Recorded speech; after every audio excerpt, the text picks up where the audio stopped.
Saguaro Sevenths Alternative Gameplay number 3.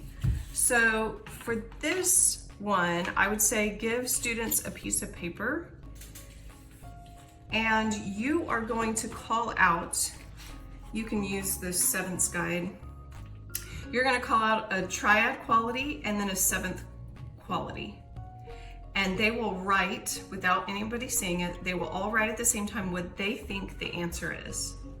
And then everyone will reveal their answer. Whoever has the correct answer, they will get a point. And so you just keep quizzing them on triad quality, seventh quality, what kind of chord type does that create?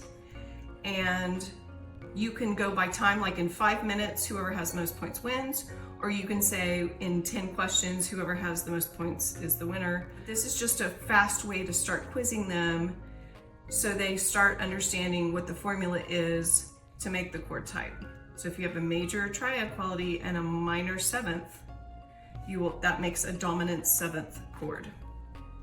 All right, so quick and easy way to help your students review seventh chords.